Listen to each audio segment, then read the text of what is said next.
Subhanallah, Alhamdulillah, Allahu Akbar.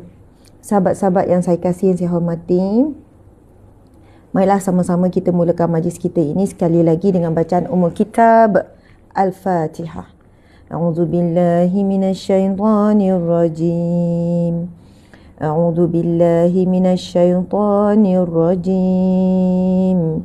Bismillahirrahmanirrahim. Alhamdulillahi Rabbil Alamin. Ar-Rahmanir Rahim. Maliki Yawmiddin. Iyyaka na'budu wa iyyaka nasta'in. Ihdinas siratal mustaqim. صراط الذين أنعمت عليهم غير المغضوب عليهم ولا الضالين آمين. Sadaqallahu azim. Seterusnya kita sama-sama berselawat ke atas Nabi sallallahu alaihi wasallam.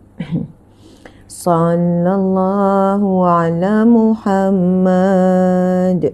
Sallallahu alaihi wasallam. Sallallahu ala Muhammad. Sallallahu alaihi wasallam. Sallallahu ala Muhammad. Sallallahu alaihi wasallam. Sallallahu ala Muhammad. Sallallahu alaihi wasallam. Sallallahu ala Muhammad. Sallallahu alaihi wasallam. Sallallahu ala Muhammad. Sallallahu alaihi wasallam. Ya Nabi salam alaika. Ya Rasul salam alaika.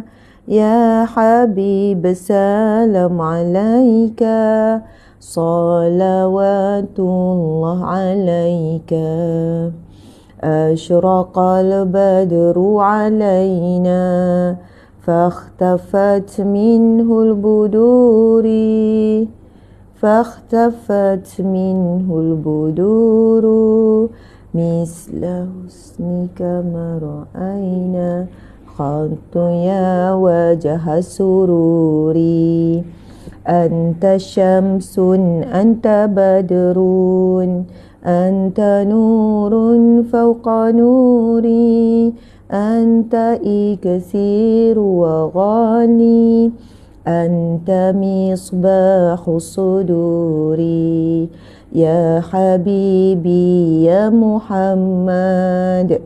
يا عروس الخفقين. يا مؤيد يا ممجد. يا إمام القبلتين. Ramai-ramai semua selawat ke atas Nabi sallallahu alaihi wasallam. Ia adalah pembuka kepada hati kita. Selawat ini membuka rezeki. Ia mendatangkan rahmat Allah. Maka rahmat Allah itu terkandung di dalamnya rezeki, kasih sayang, pengampunan. Subhanallah, kita tahu sabda Nabi sallallahu alaihi wasallam, "Man shalla alayya salatan wahidatan sallallahu alaihi asyara salawat." Siapa yang berselawat kepadaku satu kali, maka Allah akan berselawat kepadanya 10 kali. Membawa maksud Allah memberi rahmatnya kepada kita. Jadi maksud rahmat ini umum. Termasuklah penjagaan, perlindungan, petunjuk. Allah beri kita hati yang kental, yang kuat. Allah berikan kita fikiran yang jernih. Allah bagi kita kekuatan untuk kekal berprinsip walaupun dalam keadaan toksik. Macam mana tu? Nanti kita kupas sikit. Subhanallah, kemudian Allah Subhanahu wa taala akan berikan pada kita pengampunan, pertolongannya. Jadi di dalam kita berselawat kepada Nabi, insya-Allah apa yang kita sebut itu masuk ke dalam hati kita.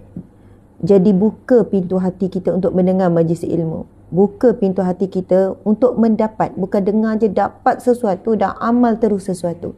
Sebab ramai orang hadir majlis ilmu, dia jadi halwa telinga. Dia pergi pada akal dia saja, tapi tak pergi kepada hati nurani, sehingga tidak boleh membentuk peribadi. Tak ramai yang hadir majlis ilmu. Sedikit sekali yang hadir majlis ilmu dapat mengubah dan membentuk peribadi. Sangat sedikit. Jadi untuk mendapat peringkat sampai ubah peribadi, sampai dia ubah rutin harian dia, adalah mereka yang mendapat manfaat daripada ilmu tersebut. Mendapat manfaat. Last sekali saya ajak sahabat-sahabat untuk selawat. Satu rangkap yang depan saja. Sallallahu ala Muhammad. Sallallahu alaihi wasallam. Sallallahu ala Muhammad. Sallallahu alaihi wasallam. Alhamdulillah. Okay, kita baca doa menuntut ilmu. Bismillahirrahmanirrahim. Allahumma ftahli abwaba rahmatik. Ya Allah, bukakanlah bagiku pintu-pintu rahmatmu, ya Allah. Boleh ikut saya baca perlahan. Allahumma ftahli. Allahumma ftah alaina. Ya Allah, bukakanlah bagi kami abwaba rahmatika. Abwaba rahmatik. Pintu-pintu rahmatmu. Pintu rahmatmu. Allahumma ftah alaina. Ya Allah, bukakanlah untuk kami. Allahumma ftah alaina hikmataka. Hikmahmu, kebijaksanaanmu. Wansyur alaina min khazaini rahmatika. Ya arhamar rahimin. Dan limpahkanlah daripada untuk kami, ya Allah. Limpahkanlah buat kami daripada sisimu, ya Allah, rahmatmu. Birahmatika, dengan rahmatmu, ya Allah. Ya arhamar rahimin, wahai yang maha memberi rahmat. Rabbi syrah lana sudurana. Ya Allah, lapangkanlah dada kami. Bukakanlah hati kami. Wa yassir lana umurana. Permudahkanlah urusan kami. Wahlul 'uqdatam min lisanina. Bukakanlah belenggu yang mengikat lidah kami. Yafqahu qawlana. Agar mereka memahami apa yang kami berkatakan. Allahumma inna nas'aluka, ya Allah, kami mohon daripadamu ilman nafi'an, ilmu yang bermanfaat, wa yaqinan sadiqan, keyakinan mantap, wa dinan qayyiman, cara hidup yang jitu, wa afiatan min kulli baliyah, serta kesembuhan daripada segala penyakit, ya Allah. Daripada segala keselamatan, pada segala perlindungan daripada segala mara bahaya, ya Allah. Wa syifaan min kulli da'in, kesembuhan daripada segala penyakit. Wa syifaan min kulli da'in. Wa tijaratan lan tabur bi rahmatika ya arhamar rahimin. Dan juga perniagaan yang tidak merugikan. Amin amin.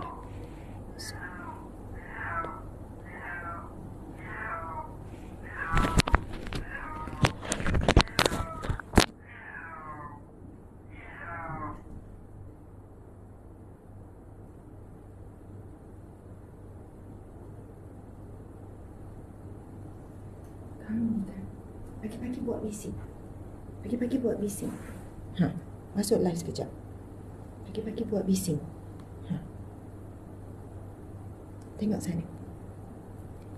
Hai. Tahulah, sekali nak dibelai. Okey, kena keluarkan kamu. Pagi buat bising lah.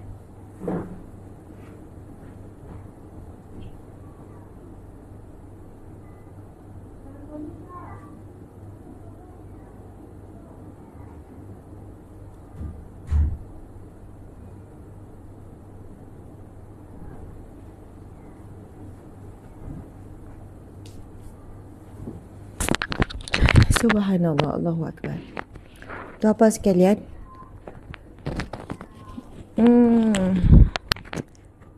sebenarnya miau yang saya tunjuk tadi tu bukan miau kami. Dia miau jiran-jiran. Tapi dia sukalah duduk sini, lepak sini. Dia macam cari saya. Memang manja sangat, tapi sebenarnya nak mengorak miau-miau kami. Miau-miau kami banyak betina. Itulah dia duduk manggil, duduk menggatal tu kan. Lepas tu duduk menyaut lah yang betina-betina. Mio kami sudah cukup banyak. Sekarang 17 ekor. Asal 2 ekor. Lepas tu mengandung beranak. Lepas tu adik-beradik pula. Tak tahulah dia buat macam mana. Ngandung juga. Lepas tu sekian-sekian. Lepas tu sekian-sekian. Sampai dah 17 ekor. Nak jual, nak bagi orang, kesian. Saya bayangkan mereka ni adik-beradik, keluarga, mak ayah. Mereka ni macam rapat. Saya tak tahulah sampai bila sanggup dan beri tumpuan pada mereka. Dan mereka ni tak keluar daripada kawasan rumah sebab takut mengganggu jiran. Lepas tu saya rasa ni kucing ni cuma tak pastikan je lagi. Kami yakin jiran sebelah rasanya. Jadi dia kan kalau jantan panggil betina pun menyaut-nyaut lah. Macam tu lah. Kadang kita temukan mereka sekejap. Lepas tu keluarkan surat.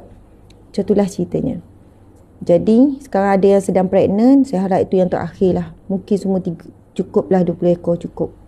2 ekor pun dah susah jaga, ni 20 ekor. Gitu. Masya Allah, Allahu Akbar. Okey.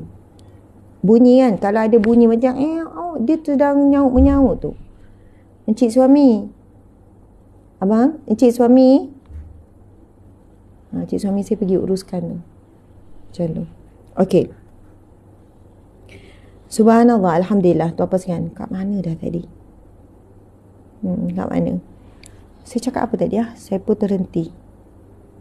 Oh, kita habis selawat kan? Okey, sahabat-sahabat mati Allah sekalian. Masya Allah. Fatimah. Apa?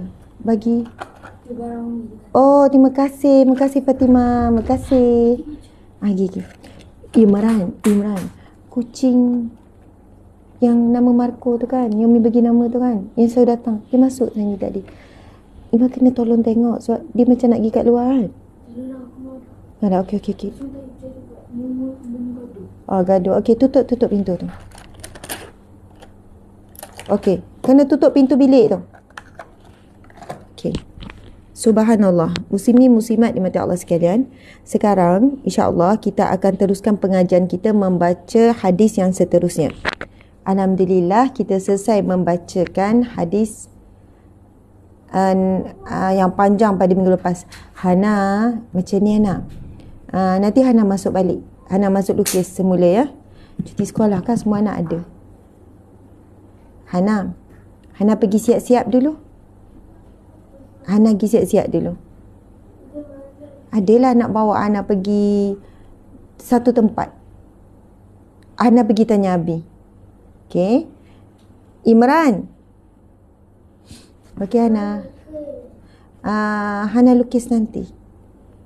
Sekejap, saya kena ni. Kalau tak saya susah tidak bagi tumpuan sebab nanti yang kecil pun datang. Abi pergi mana? Kejap.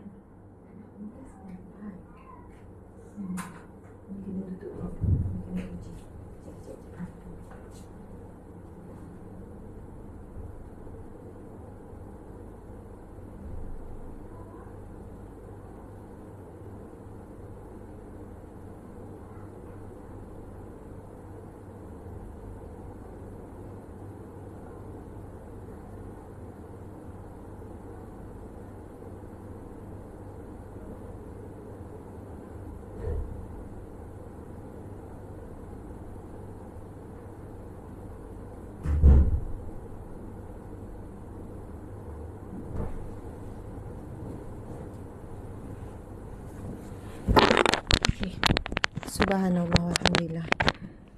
Okey, auzubillah minasyaitanirrajim. Bismillahirrahmanirrahim. Muslimin muslimat, hari ini kita akan buka muka surat 147. 147, kalau siapa yang ada kitab ni, kitab yang sama betul-betul, Riyadhus Salihin, muka surat 147. Kepada sesiapa yang ada kitab Riyadhus Salihin tapi versi lain, anda cari hadis yang ke-10 dalam bab yang ke-14. Hadis yang ke-10 dalam bab yang ke-14. Dan ia merupakan hadis yang ke-151.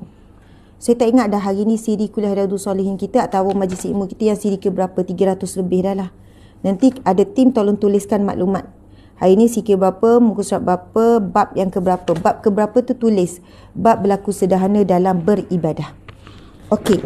Muslimin muslimat, sahabat-sahabat yang dirahmati lagi dikasihi. Sekarang saya akan bacakan hadis ni. Kerana hadis ni sederhana panjang, bukan panjang sangat macam hadis sebelum ni. So kita akan bacakan, tetapi ia bukanlah pendek sangat untuk saya baca, tuan-puan ikut. Jadi cukup sekadar dengan saya baca seorang, tuan-puan ikut, insya-Allah. Tuan-puan dengar. Boleh ya? Saya akan mulakan. InsyaAllah kita sama-sama beradab dan beri tumpuan apabila hadis Nabi dibacakan. Ia merupakan hadis sahih riwayat Muslim. Okey. Bismillahirrahmanirrahim. Wa an Abi Rib'i Hanzalah bin Ar-Rabi' Al-Usayyidi Al-Katib ahadi kutabi Rasulillah sallallahu alaihi wasallam qala laqiyani Abu Bakr radhiyallahu anhu faqala كيف أنت يا حنظلة؟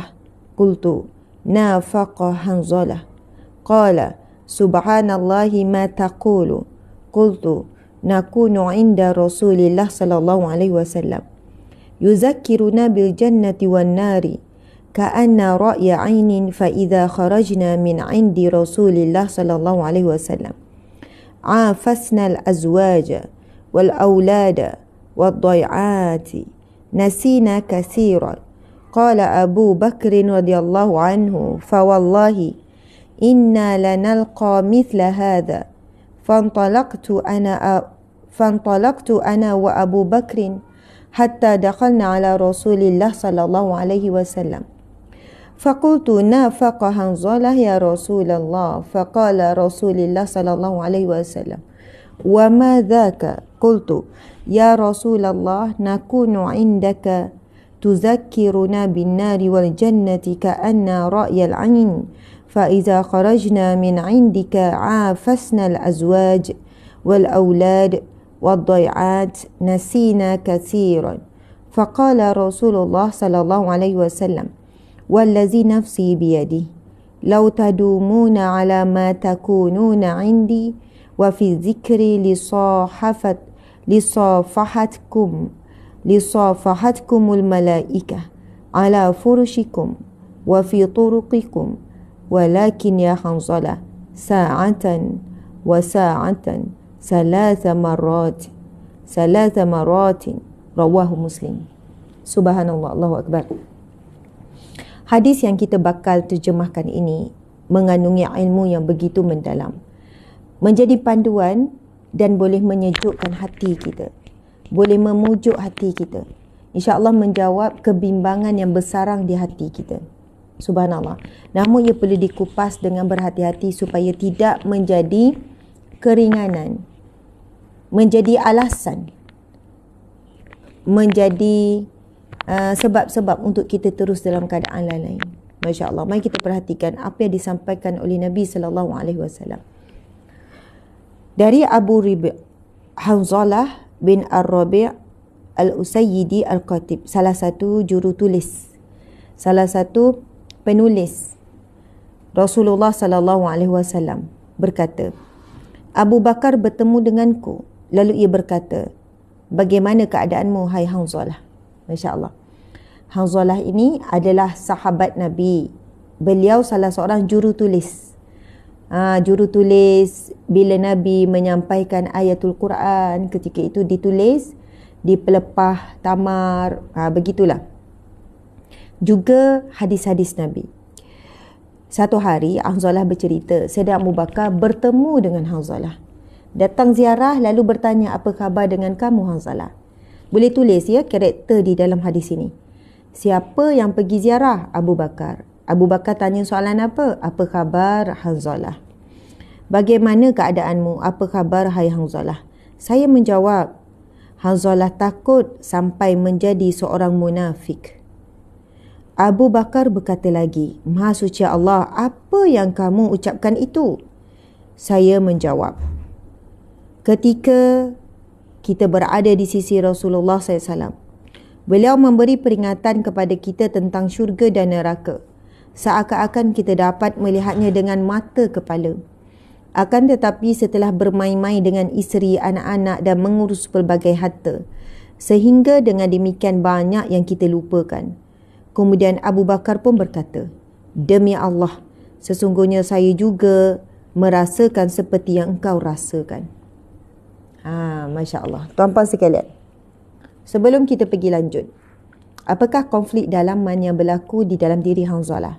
Dan ia juga diakui oleh Abu Bakar pun mengalami perasaan yang sama. Okey, kita ulang lagi sekali apa yang dikatakan oleh Hanzalah supaya kita boleh tangkap dan faham. Apakah konflik dalaman yang berlaku dalam diri Hanzalah?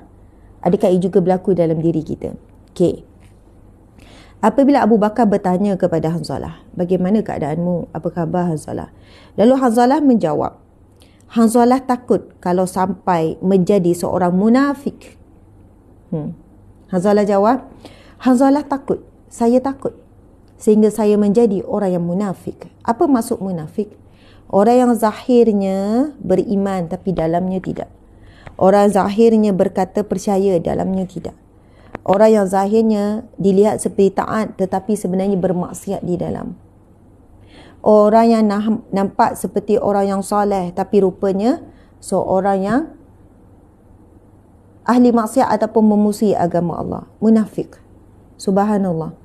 Munafik ni kalau dalam sebuah hadis Nabi SAW bersabda, ayatul munafik salasah. Tanda-tanda orang munafik ada 3. Iza hadatha kadzaba. Apabila ia bercakap, menipu. Wa idza tumina khana. Apabila diberikan amanah, ia khianat. Wa idza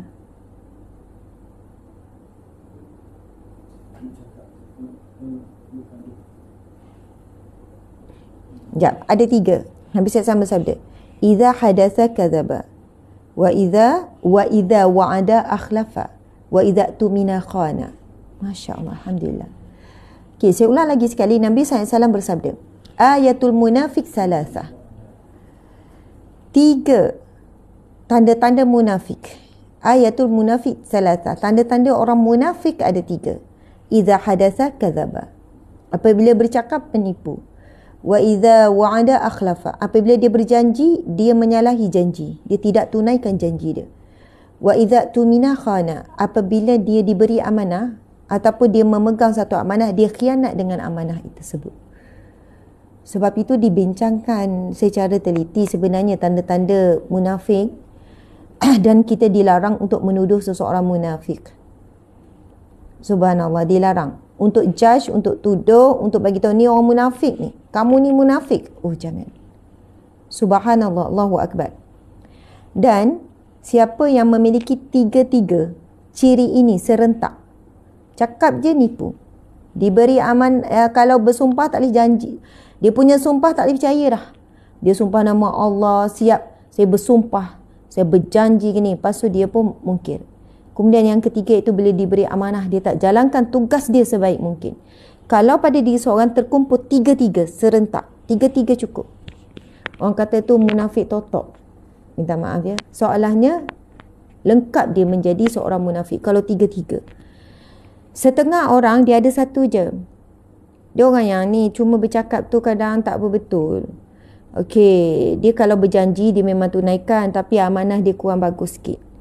Kebanyakannya mungkin kita ada salah satu ataupun seseorang itu ada salah satu saja. Jadi kita tak boleh cakap dia munafik.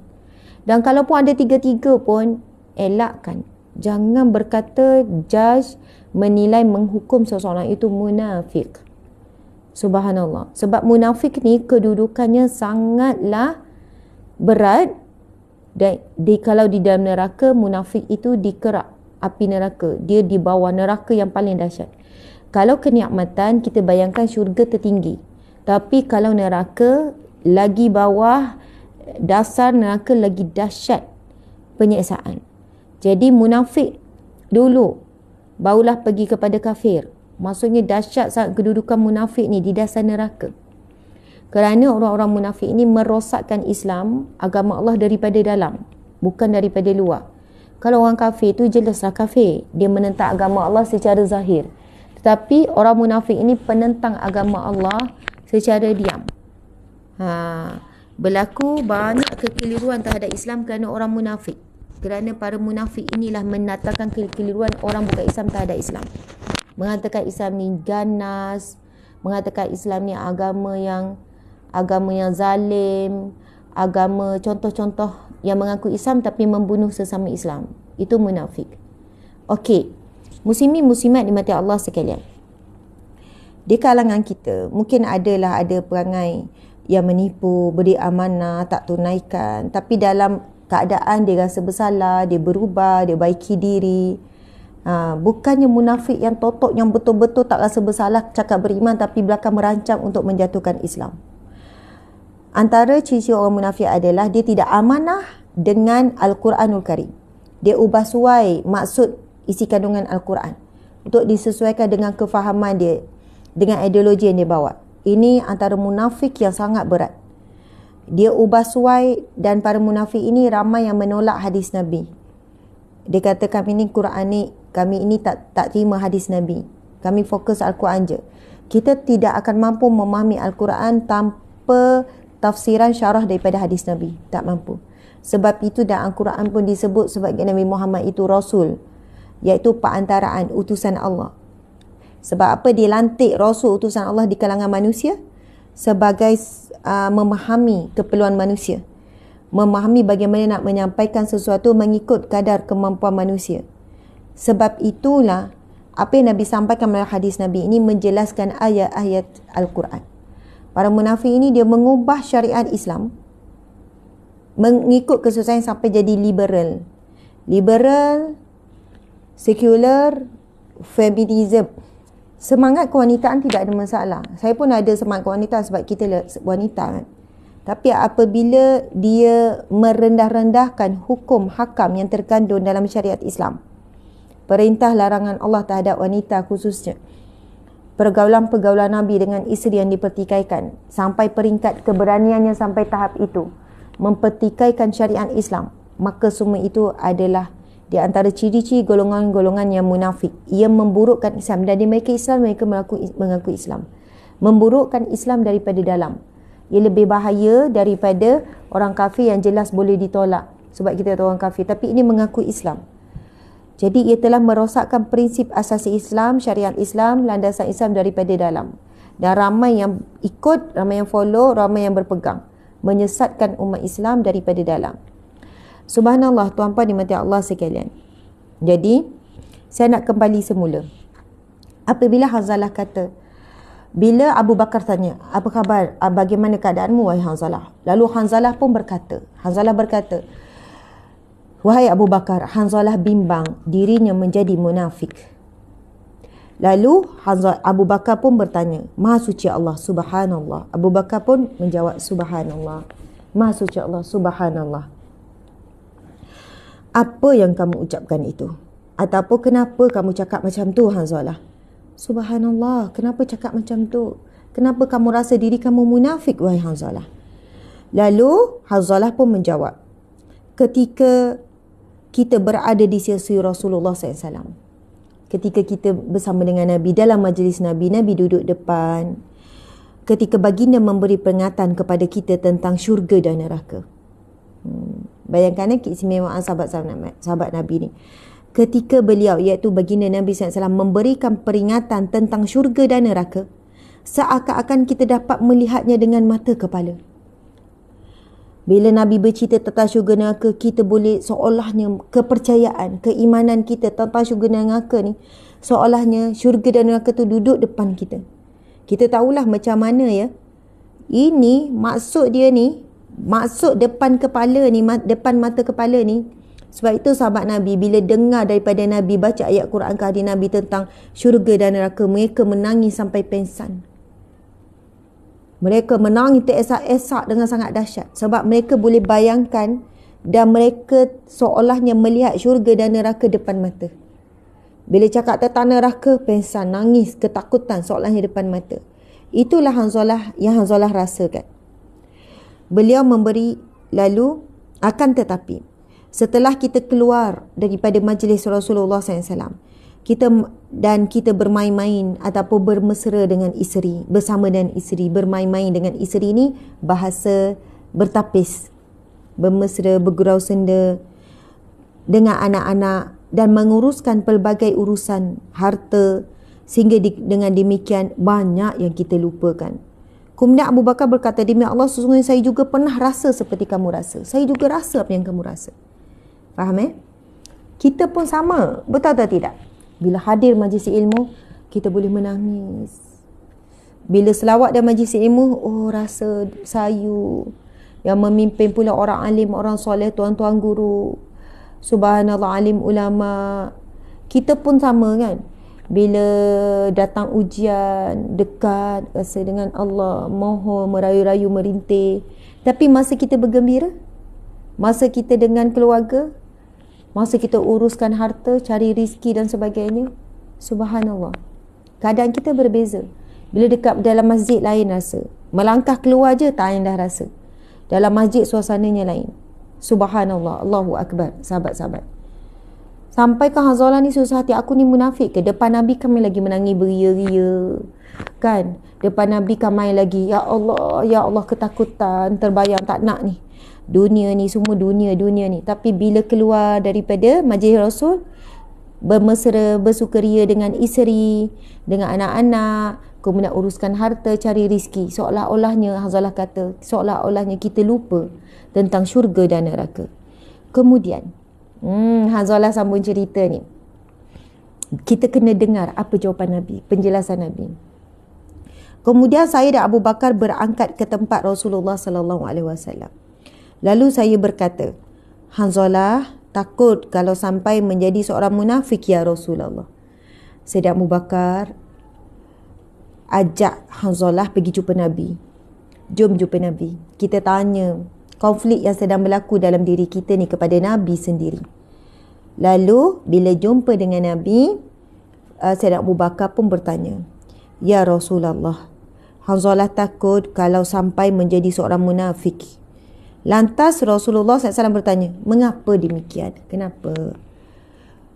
Saya menjawab, ya Rasulullah, ketika kami berada di sisi engkau dan engkau memberi peringatan kepada kita ataupun kepada kami tentang neraka dan syurga, seakan-akan kami dapat melihatnya dengan mata kepala. Akan tetapi setelah kita keluar daripada sisi majlis Rasulullah, sisimu ya Rasulullah, kita bermain-main dengan isteri, anak-anak dan mengurus pelbagai harta, sehingga dengan demikian banyak yang kita lupa, kita jadi lupa. Maka Rasulullah SAW pun bersabda, dengarkan jawapan Nabi. Demi zat yang jiwaku ada di dalam genggamannya, sampai Nabi bersumpah. Demi zat, iaitu demi Allah, yang jiwaku berada di tangannya. Apabila Nabi memulakan sesuatu pernyataan atau jawapan atau penjelasan ataupun satu ilmu yang nak disampaikan, sampai Nabi bersumpah, menunjukkan Nabi nak kita beri perhatian, cuba faham, dan Nabi ingin berikan penegasan. Banyak situasi Nabi jawab biasa. Sama juga firman Allah. Apabila Allah bersumpah, wasyamsi waduha, demi matahari dan demi waktu duha. Biar Allah bersumpah demi makhluk dia. Matahari makhluk, waktu duha juga makhluk. Duha itu sendiri, waktu duha tu berkait dengan matahari terbit dan sebagainya. Itu juga adalah makhluk Allah. Subhanallah, waktu duha itu, waktu tu sendiri adalah makhluk Allah. Jadi bila Allah bersumpah, walaili idza saja, demi waktu malam apabila ia telah berlalu, apabila ia telah gelap gelita. Banyak muslimin muslimat dimati Allah sekalian. Maka Rasulullah SAW bersabda, Nabi menjawab dengan sumpah, demi zat yang jiwaku ada di dalam genggamannya. Oh, ini hebat, sumpah yang sangat hebat. Nabi bersumpah demi Allah dan demi jiwanya. Demi zat, iaitu Allah, yang jiwaku berada di dalam genggamannya. Jika kalian semua sentiasa sebagaimana keadaan kalian di sisiku dan juga sentiasa berzikir, pastilah para malaikat itu berjabat tangan dengan kalian, baik ketika kalian di tempat tidur dan di jalan. Masya Allah cara Nabi jawab. Ini hadis sahih riwayat Muslim. Nabi kata, demi zat, iaitu demi Allah, yang mana jiwaku berada di genggamannya, sekiranya keadaan kamu sama seperti sewaktu kamu berada di dalam majlis bersama denganku dan kamu sentiasa berzikir, sama keadaan, sama sentiasa. Dekat rumah pun samalah macam tu, sentiasa nampak neraka syurga, dan sentiasa berzikir. maka percayalah, para malaikat akan berjabat tangan denganmu. Akan salam, akan berjabat tangan denganmu. Pastilah para malaikat itu akan berjabat tangan kalian, baik ketika kalian di tempat tidur dan ketika kalian berada di jalan. Sambungan lagi. Akan tetapi wahai Hanzalah, Nabi kata. Akan tetapi wahai Hanzalah, Nabi kata, sa'atan. Masya Allah. Jawapan Nabi simple. Meremang saya. Meremang. Jawapan Nabi sa'atan. Nabi ulang 3 kali. Sebanyak 3 kali Nabi ulang sa'atan.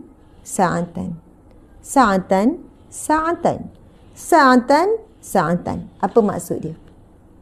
Perkataan kita sebut saat-saat tu berapa saat? Saat ini, saat itu. Saat yang berharga. Saat tu bahasa Arab, bukan bahasa Melayu. Nabi sebut sa'atan. Sesaat. Nabi ulang 3 kali. Nabi ulang. Masya Allah. Allahu Akbar. Ya. Apa maksud sa'atan? Sekarang kita nak pergi ke whiteboard. Cik suami nak pergi whiteboard kejap. Kasih cik suami. Kenapa kucing tu tak berhenti bunyi? Dia dengan tu kan, dengan yang jantan tu. Terima kasih ya, lebih kurang 3,500 yang hadir. Ya. Dengar penjelasan. Apa maksud sa'atan yang Nabi jelaskan? Kena dengar. Yang baru masuk kena dengar daripada awal. Kalau tak salah faham ni. Tapi saya jelaskan sikit. Saya akan jelaskan sikit sementara encik suami. Okey, boleh tukar. Kasih.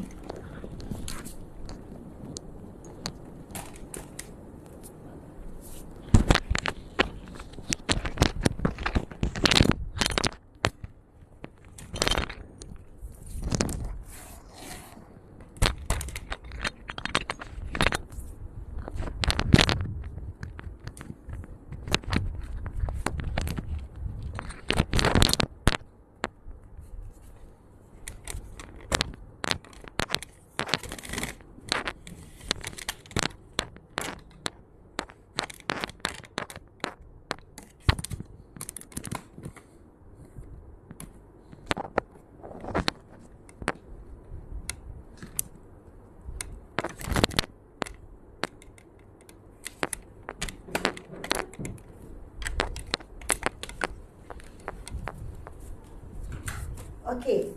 Puan-puan ni majak masa kalian.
Okey.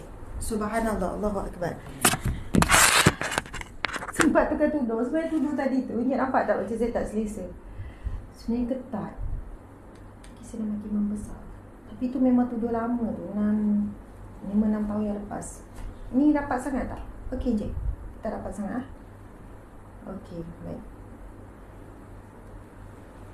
Tuan-puan dan Allah sekalian, biarlah warna tak masuk nanti kita cari.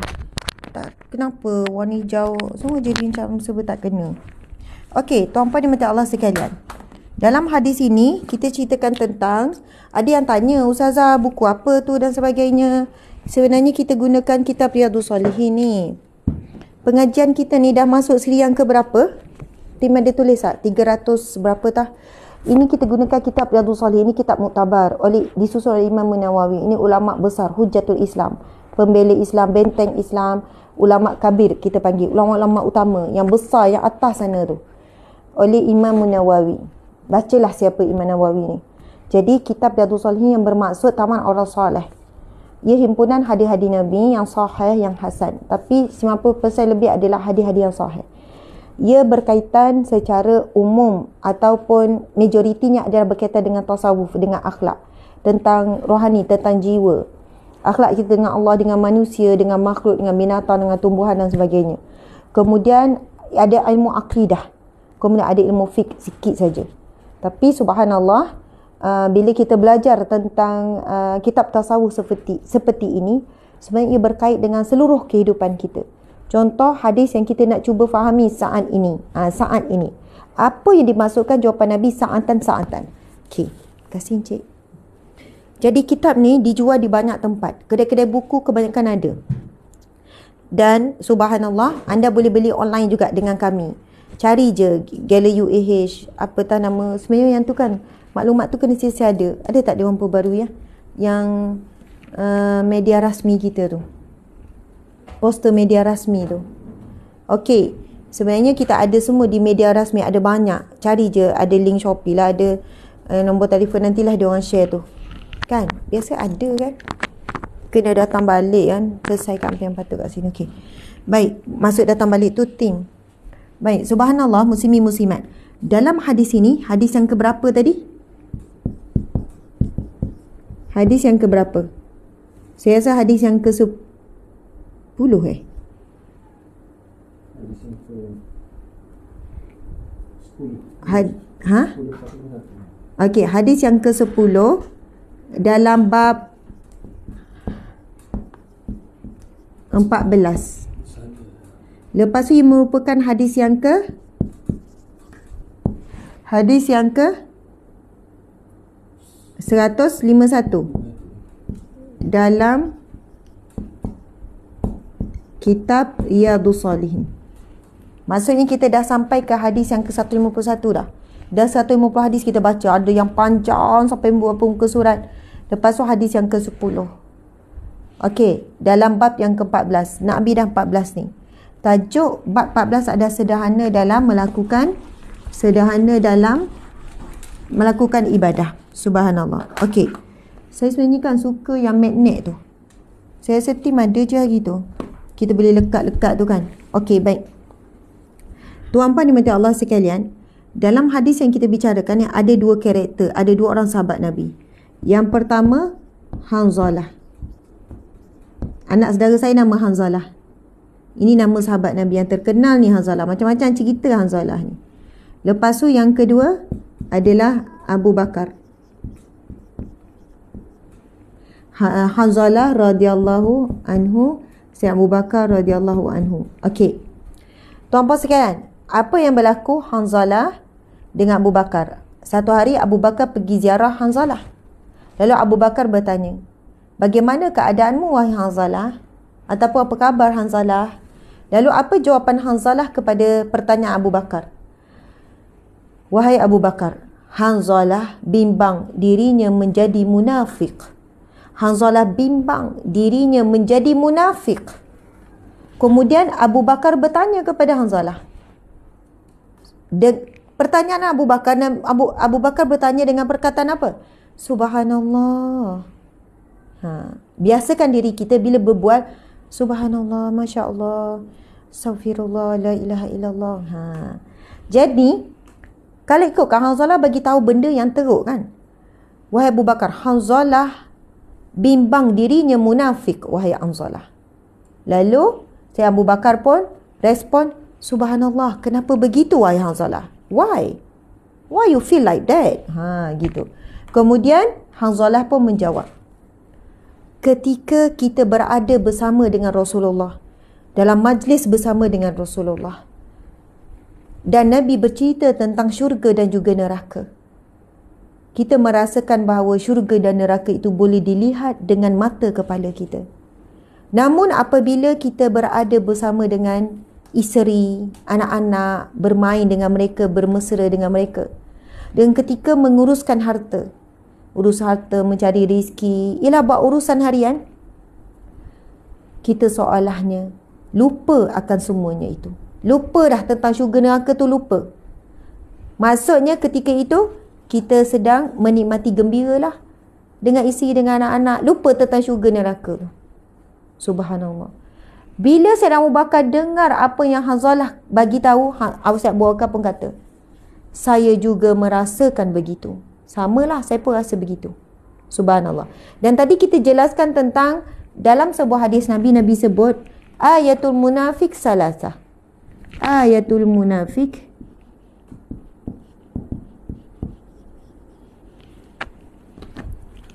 sorry lah Encik, saya jadi guna sebelah sini, jadi Encik kena gerak sikit. Sorry tapi kena check, saya takut salah saya ni. Takut salah eja. Ayatul munafik. Tim ada bagi tak? Mesti ada bagi kan? Ayatul munafik salasah. Tapi jangan gunakan modal ini untuk tuduh. Nanti adalah yang tuduh suami. Bang, tengok ni, ceramah Ustazah Asma ni, dia bagi tahu tanda-tanda orang munafik ada 3. Tiga-tiga ada pada awak bang. Cuba awak tengok. Awak ingat tak semalam? Awak janji tapi awak janji nak beli kuih pisang. Lepas tu tak. Hari tu awak pegang amanah ni tapi tak jalankan. Lepas tu awak cakap dia menipu. Awak ni memang munafik. Oh jangan. Tu apa sekali. Sebab ada tahap penipuan yang bagaimana, amanah yang macam mana, janji yang macam mana, sampai boleh jatuh munafik. Dan munafik ni berat sangat. Kedudukan dia berat.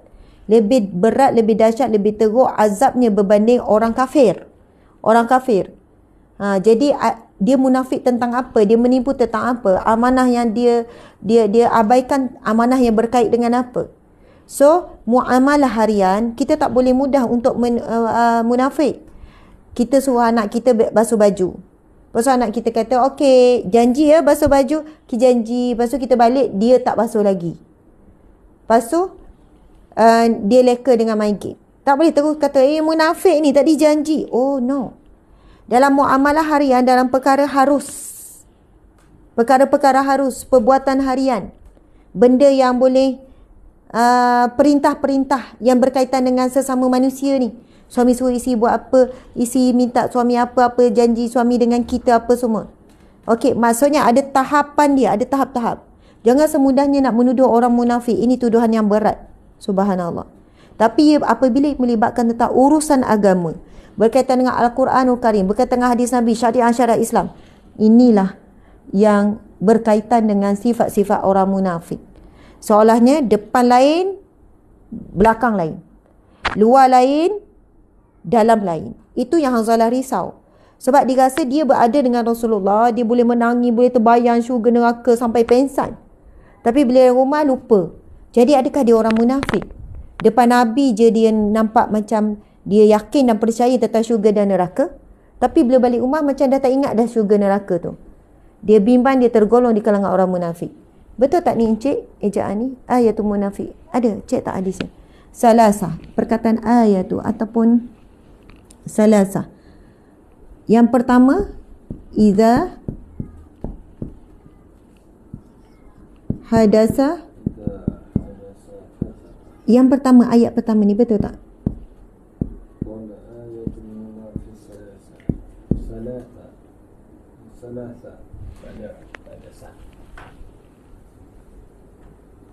Tak ada ha. Ya, ini pun salah.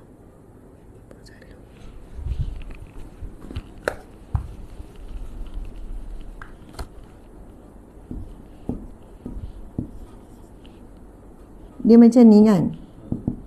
Betul? Ayatul munafik salasa. Ayatul munafik salasa. Idza hadasa kadzaba ke tak ada syadah? Yang tak ada syadah. Ya, idza hadasa kadzaba. Wa idza haddasa kadzaba. Wa idza wa'ada akhlafa. Sekejap, cik yang baca lagi. Wa idza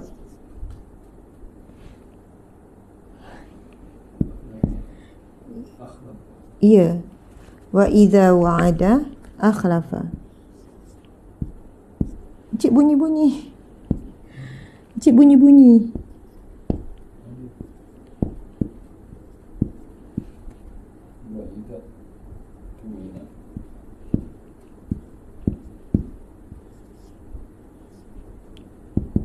Wa idza tumina wa idza tumina khana. Betul khana?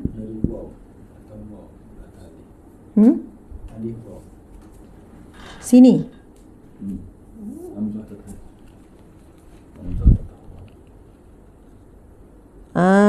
Wa idza tumina. Tapi alif ni ada kan? Wa idza tumina. Itulah ini tentang penulisan ni, maka kena hati-hati. Okey. Hafal tapi kadang penulisan itulah salah, bimbang salah. Okey. Ayatul munafik salasa. Nabi sebut tanda-tanda. Tanda-tanda munafik ada 3. Yang pertama, apabila bercakap ataupun berkata-kata kadzaba, menipu. Apabila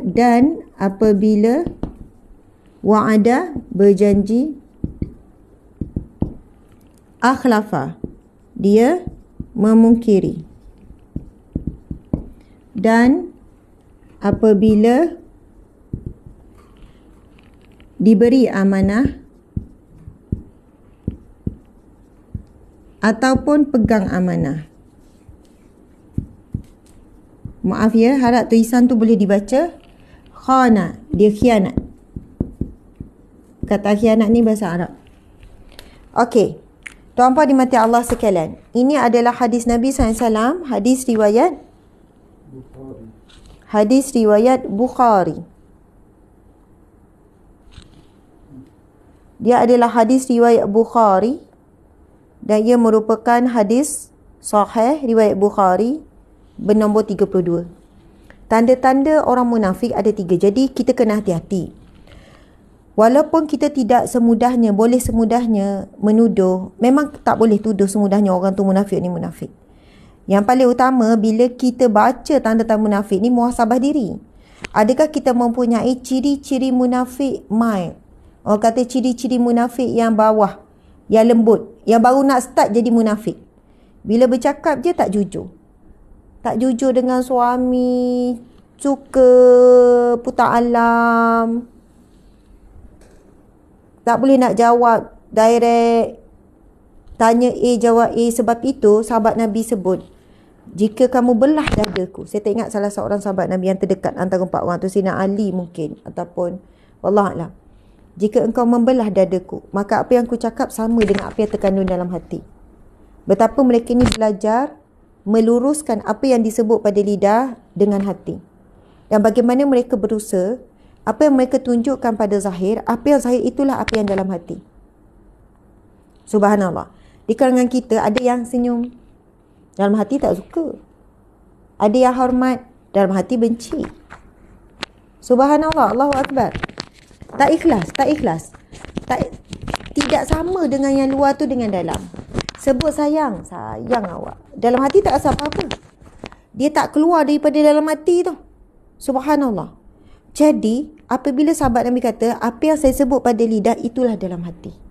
Kalau dibelah dada, anda akan dapati apa yang dikeluar pada lidah sama apa di dalam hati. Kalau cakap sayang tu, hati pun sedang sayang. Subhanallah, Allahu Akbar. Tetapi bukan semestinya kita kena cakap apa yang ada dalam hati. Oh, kalau gitu, kalau saya tak suka, saya jawab saya tak suka. Saya benci awak. Tidak, kita dituntut untuk menjaga lidah kita supaya tidak mengeluarkan perkataan-perkataan boleh menimbulkan perasaan yang tidak baik, ketidaksenangan yang mendengar. Tetapi biarlah apa yang kita cakap itu jujur dan apa yang keluar itu baik. Subhanallah. Nak meluruskan lidah dengan apa yang terkandung dalam hati bukan senang. Ia perlukan latihan. Sebab dengan kita ni banyak yang bercakap pada lidah tapi hati tak rasa apa yang dicakap. Tak lurus apa yang di lidah dengan hati. Dengan berusaha meluruskan apa yang dicakap dengan apa yang terkandung dalam hati, kita sebenarnya berusaha menjadi orang yang jujur. Orang yang jujur. Subhanallah, Allahu Akbar.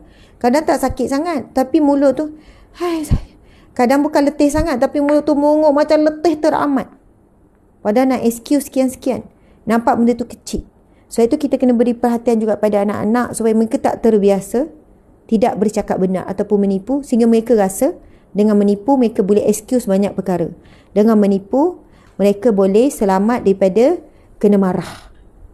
Dan kita jangan memaksa anak kita menipu dengan memberi hukuman yang sangat dahsyat untuk setiap kesalahan walaupun kecil. Kesalahan kecil, hukuman terlalu berat. Ini akan mewujudkan kita yang buka ruang supaya anak tu menipu. Kena tengok kesalahan tahap mana, nak bagi hukuman tahap mana. Sebab kadang hukuman terlalu berat menyebabkan pelaku cenderung untuk menipu. Beri hukuman yang seadanya, sekadarnya.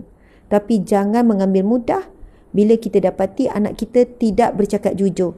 Panggil dia depan-depan, elok-elok. Cuba ulang balik cerita tadi. Apa yang berlaku? Gaduh kenapa? Umi nak dengar dua-dua pihak. Jangan ambil mudah bila ada dua pihak anak-anak kita bergaduh. Kita nak settle, dah. Jangan bergaduh. Bergaduh dua-dua kena. Dua-dua kena. Padahal mesti ada salah seorang punca. Lepas tu percaya je, asyik percaya yang kecil. Asyik percaya kecil. Yang kecil takkan nak menipu ni apa ni, minta maaf sekarang. Akhirnya yang jujur selalu pun rasa tidak adil. Yang selalu jujur rasa tak adil. Aku cakap jujur pun kena salah juga. Yang menipu pula yang mak sebelah. Tak boleh. Kita kena luangkan masa untuk mendengar kedua pihak walaupun anak kecil yang bergaduh. Tak mahu membiasakan budaya apabila bercakap menipu. Daripada penipuan api yang kecil menjadi api yang besar. Penipuan kecil menjadi penipu yang besar. Akhirnya bercakap tipu. Tipu bos, tipu kawan, tipu majikan, tipu pensyarah. Kenapa ni hantar assignment lambat? Oh, saya kurang sihat semalam. Memang nak buat gini. Padahal leka main game. Leka buat video TikTok. Padahal leka sekian-sekian. Tak sihat tu sikit je malam tu sekejap. Tapi buat kononnya, oh saya memang tak sihat semalam. Bukan tak nak buat gini. Allah Maha tahu. Malaikat sedang menulis. Sebenarnya tak ada alasan untuk tidak. Tapi dah tak rasa berdosa dan tak rasa bersalah dah menipu.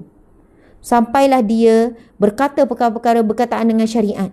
Berkenaan dengan hak Allah. Tak rasa bersalah. Oh, Allahu Akbar. Yang kedua, apabila ia berjanji, ia memungkiri. Mudah sangat berjanji. Mudah sangat. Demi Allah. Demi ni. Tak bersumpah pun tapi janji. Saya janji. Saya janji tak ulang lagi. Saya janji tak buat lagi. Janji tu mainan saja. Sehingga orang tak percaya lagi pada janjinya. Subhanallah. Yang ketiga, wa idza tumina khana. Saya janji akan solat. Ini janji benda yang berat. Bukan benda ringan. Kalau janji saya akan masak. Saya janji bang saya akan masak. Sampai masa tak masak. Tak boleh pula suami kata awak ni munafik. Awak janji awak tak tunaikan. Itu bukan perkara yang wajib untuk berjanji. Itu dia panggil janji nak bagi tahu komitmen macam tu lah. Maksud saya jangan mudah tuduh munafik ni. Tapi kalau janji nak solat, ini berkait syariat ni. Saya janji saya akan start solat. Yang ini berat. Janji perkara yang wajib. Maka wajib berusaha tunaikan. Janji benda yang harus. Masak tu harus, bukan wajib. Tapi bila buat dapat pahala yang besar. Okey, itu ada perbincangan. Saya sebenarnya sedang menuliskan satu tulisan yang panjang. Saya tengah lagi menyusun. Sebab hati-hati ya, ini bukan amaran. Ini peringatan untuk perempuan juga. Sebab contoh ya ayat. Apa-apa perkara yang suami wajibkan buat, isteri wajib buat. Selagi mana tidak bertentangan syariat. Selalu dengar tak ayat tu? Cik perasan tak? Kan orang kita kan selalu kalau bab-bab bergaduh suami isteri, apa perintah suami terhadap isteri wajib dibuat. Selagi mana tidak bertentangan syariat. Suami wajibkan isteri masak. Jadi isteri wajib masak. Suami wajibkan isteri buat air, kopi, nak goreng pisang. Jadi wajib isteri tu buat. Suami wajibkan bla bla bla. Benarkah pernyataan, frasa, apa saja yang suami suruh jadi naik wajib bagi isteri buat, tak buat berdosa? Sebab masak tu tak langgar syariat. Buat air kopi tak langgar syariat. Bla bla bla tak langgar syariat. Di sinilah perlu pencerahan syariat untuk menjelaskan. Tak boleh suami guna kuasa total, kuasa veto dia. Okey, apa yang saya suruh buat wajib buat. Sebab asalkan tak langgar syariat. Tak boleh sewenang dan semudahnya begitu.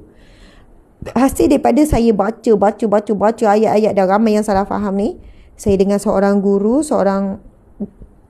pondok dan dengan tim buat kajian meluas pelbagai rujukan. Subhanallah, insya-Allah nantilah kita akan buat live untuk menjelaskan supaya jangan semudahnya menggunakan perkataan dan arahan. Arahan daripada Allah dengan Rasulullah ia berbeza. Ada tahap wajib, sunat, makruh, harus, haram. Tetapi arahan manusia dengan manusia ini berbeza. Tak boleh guna soalannya bila suami suruh wajib sebagaimana wajibnya Allah mewajibkan sesuatu terhadap kita. Tak. Ada tahapan yang walaupun suami suruh wajib tapi ia masih lagi kita harus, dan bila isteri tak buat dia masih lagi tidak berdosa. Keadaan macam mana tu? Adalah perbincangan lagi dalam bab muamalat, iaitu urusan harian. Okey, jadi kita tinggalkan hadis ni, kita nak pergi kepada sambungan Hanzalah dengan Abu Bakar ni.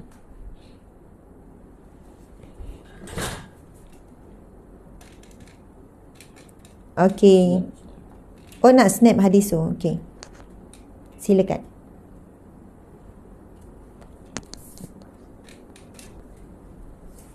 Okey, ingat tak perbualan Hanzalah? Hanzalah berkata, bila Abu Bakar jumpa Hanzalah, ini hadis yang sahih. Abu Bakar tanya, apa khabar Hanzalah? Hanzalah jawab apa? Hanzalah merasakan bimbang dirinya munafik.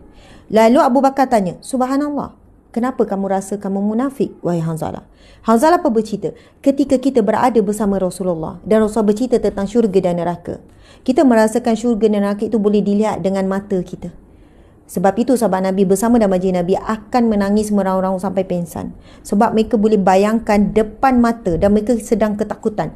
Bila Nabi cerita tentang neraka, mereka membayangkan diri mereka dalam neraka. Dan bila Nabi cerita tentang syurga, mereka membayangkan mereka tak ada dalam syurga. Sebab itu mereka ketakutan. Dan Hanzalah menyambung.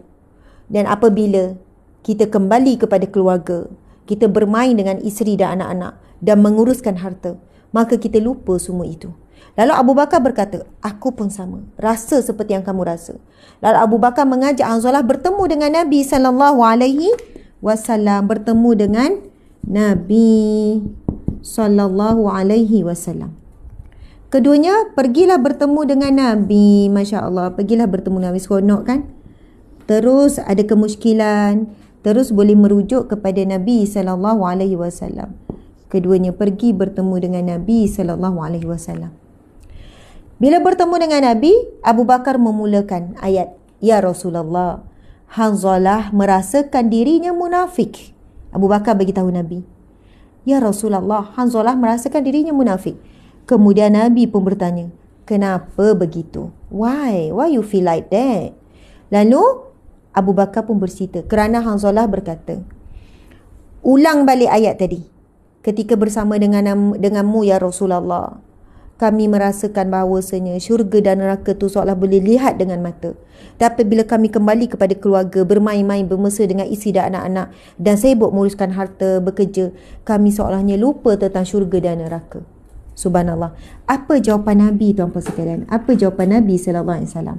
Nabi jawab. Okay, kita tengok jawapan Nabi ni. Yang pertama Nabi kata, sekiranya keadaanmu sama seperti keadaanmu sentiasa sama. Cik, nampak tak ni? Keadaanmu sentiasa sama seperti apa? Seperti di dalam majlis bersama Nabi, bersamaku, dan sentiasa berzikir manjang dan sentiasa berzikir. Nescaya, Nabi cakap, nescaya malaikat akan berjabat tangan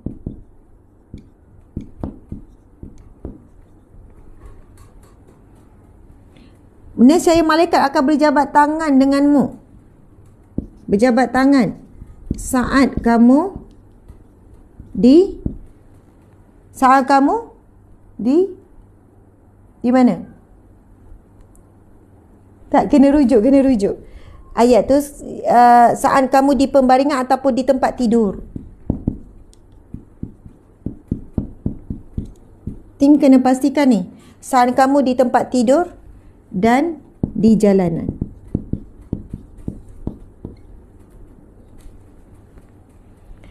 Bayangkan ya, Nabi jawab yang pertama sebab dah faham dah konflik dalaman yang berlaku di dalam diri Hanzalah, dan Abu Bakar juga bersetuju dengan apa yang Hanzalah rasa. Nabi jawab yang pertama, sekiranya keadaanmu sentiasa sama seperti di dalam majlis bersamaku. Sama dalam keadaan keinsafan, dalam keadaan kebimbangan, ketakutan, muhasabah diri, nampak syurga dan neraka ibarat depan mata, dan sentiasa berzikir. Nescaya malaikat akan berjabat tangan denganmu. Sama ada di tempat kamu tidur ataupun di perjalanan, dekat jalan, malaikat berjabat tangan. Subhanallah. Cik, minta maaf, saya rasa kena ke belakang sikit baru boleh masuk semua. Betul? Rasa macam dekat sangat. Kalau tak, perkataan yang tak masuk semua. Okey. Jadi, berzikir nescaya malaikat akan berjabat tangan denganmu di tempat tidur dan di jalanan. Apa maksudnya? Oi, makam yang sangat tinggi. Sampai malaikat pun hairan dan malaikat pun kagum, sampai malaikat pun berjabat tangan tu, faham? Oh, memang luar biasa. Soalannya Nabi bagi tahu, mustahil kamu nak berada dalam keadaan begitu. Mustahil. Dan tak ada pun malaikat datang berjabat tangan. Sebab Allah ciptakan makhluk yang bernama malaikat je mampu buat seperti itu. Non-stop berzikir, non-stop, sebab malaikat adalah makhluk yang Allah tidak berikan nafsu. Allah berikan akal, cahaya saja kepada mereka. Yang mana para malaikat ni boleh berzikir non-stop beribu tahun, berpuluh ribu tahun. Duduk sujud tak bangun-bangun. Mereka tak makan, mereka tak minum, mereka tak tidur, mereka tidak berkeluarga, mereka tak perlu keluar cari rezeki, mereka tidak diberikan nafsu keinginan untuk itu ini. Mereka hanya satu saja diciptakan adalah untuk melaksanakan segala perintah Allah. Dia adalah satu makhluk untuk menjalankan tugas-tugas. Nah, ada malaikat tugasnya ada berzikir tanpa henti daripada start diciptakan sampailah nanti berlaku sangkakala malaikat juga akan mati semuanya. Allahu Akbar. Jadi sebab itu Nabi kata, sekiranya keadaanmu sama macam dalam majlis ilmu dan kamu sentiasa berzikir mengingati Allah, maka percayalah malaikat akan berjabat tangan. Maksudnya Nabi tahu mustahil, kamu tak boleh macam tu. Kamu tak akan mampu untuk berada sama, sentiasa ingat syurga neraka, sentiasa berzikir. Kamu tak akan mampu, kamu tidak boleh. Lepas tu jawapan kedua inilah untuk kita fahami lebih lanjut. Saya akan padam yang ni sebab saya akan tulis apakah yang disampaikan, apakah jawapan Nabi SAW. Yang kedua, ini yang kita nak syarah, nak snack. Okey, silakan. Sekarang berapa orang ni bang? Masya Allah, masih ramai lagi dan 3,300. Nak habis dah ni. Saya pun nak kena bersiap-siap pergi ke pesta buku. Kejap lagi bertemu di nanti kita bagi maklumat. Saya akan turun ke pesta buku. Ada slot bersama saya lebih kurang 2 jam. Saya mungkin bercakap 1 jam. 1 jam lagi kita buat sesi tanda tangan, rakam kenangan, gambar macam tu lah. Maksudnya 2 jam tu termasuk adalah sesi untuk bertemu. Masya Allah. Okey. Dah? Okey. Jawapan kedua Nabi kepada luahan perasaan kebimbangan 2 sahabat Nabi ini, apa dia? Apa jawapannya? Nabi sebut, wahai Hanzalah. Dan itu ditujukan pada kita. Nabi sebut, sa'atan, cuma ejaan tu je. Sa'atan.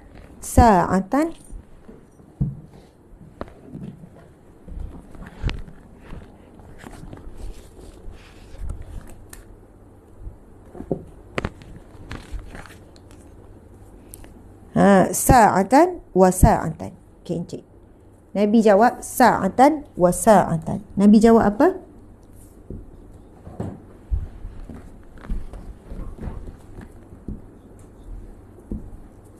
Sa'atan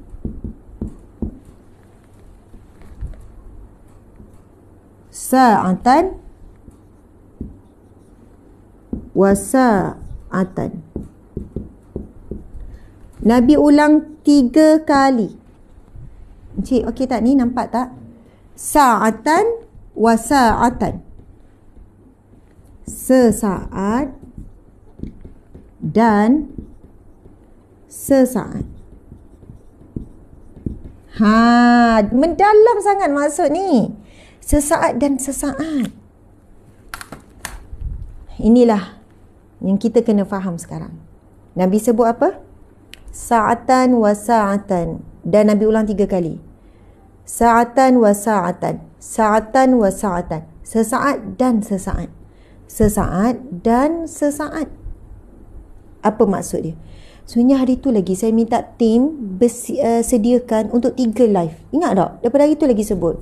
Tapi tim tak hantar kemudahan. Saya nak buat live lepas ni serentak dengan IG juga. Biar 3-3.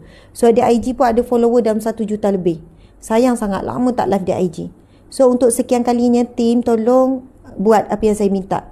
Saya dah sebut 2 minggu lepas lagi saya rasa. Berapa kali saya kata nak buat live serentak dengan IG. Kadang-kadang tim tak perasan, saya beri arahan tu masa live. Apa yang saya terfikir, saya bagi dalam ayat macam tadi, duster, ada berapa-berapa. Terus tim yang hadir, terus take note dan buat segera. Jadi sayang sangat. So selepas ni biar, sekarang ni TikTok dengan FB, biar IG pun sekali, biar 3-3 dapat manfaat. Okey. Sebab ada yang ada IG, dia tak ada FB dan tak ada TikTok. Dia memang IG je semata-mata. Betul kan? Jadi, sa'atan wa sa'atan. Sesaat dan sesaat. Maksud yang pertama.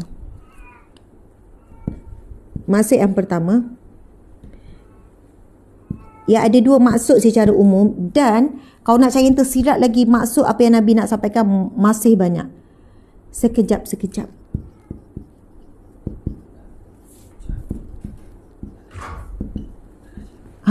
Okey. Tak pencik. Maksud sekejap. Nabi pujuk yang pertama yang dimaksudkan saat. Sekejap. Maksudnya Nabi nak sampaikan begini. Seolahnya Nabi nak memujuk Hanzalah ni tengah risau sangat. Ketakutan dia jadi munafik.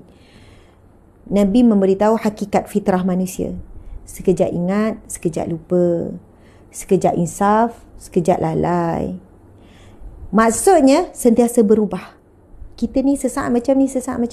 It's normal. Kan? Kejap rasa bersalah, kejap tak rasa bersalah. Sekejap ingat, sekejap lupa. Sekejap buat, sekejap tak buat. Sekejap baca al-mu, sekejap tak baca al-mu. Itu normal. Kalau kita sentiasa berpindah-pindah. Yang tak normal, tak baca al-mu langsung. Sampai tinggal terus. Yang tak normal, tak zikir langsung. Jadi, normal. Kalau kamu berterusan, Nabi kata malaikat pergi berjabat dengan kamu. Berterusan, non-stop. Zikir, non-stop. Tak ada yang berubah-ubah ni. So, kalau kita tak ada waktu lalai, bagaimana kita nak ada rasa bersalah lalu bertaubat?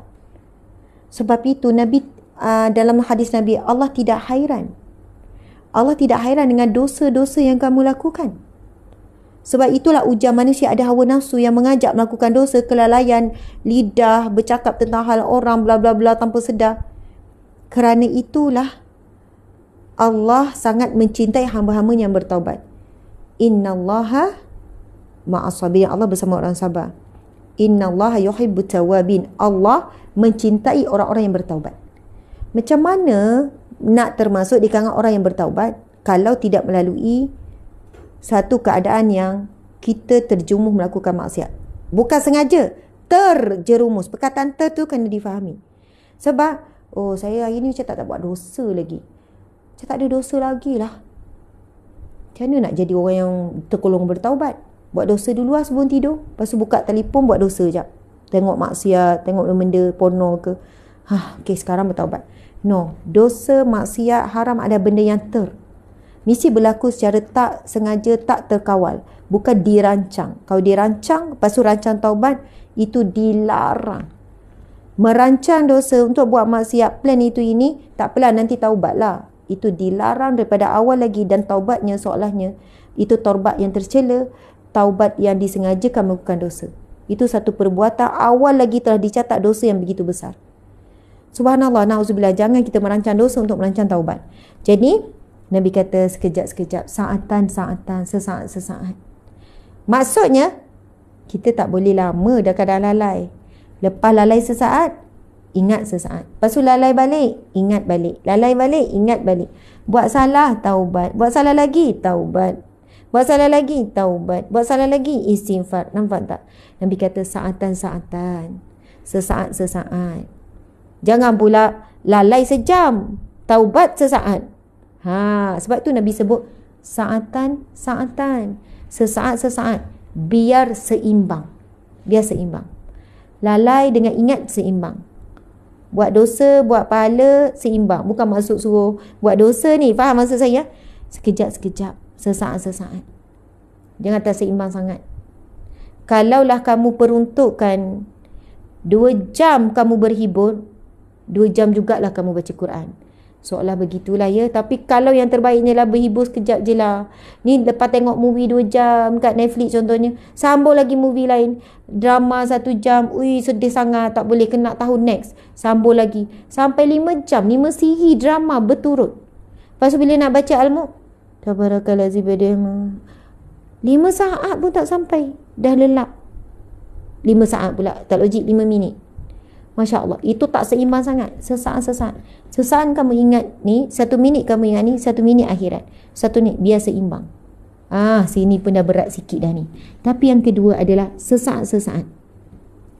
Maksud yang kedua adalah saat.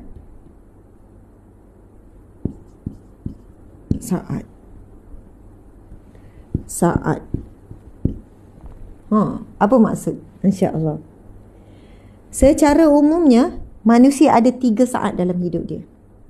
Ustazah 2 kali je tersesat. Okey, kejap. Saat dia dengan Allah. Saat hamba dengan Allah. Saat hamba dengan dirinya. Saat hamba dengan hamba.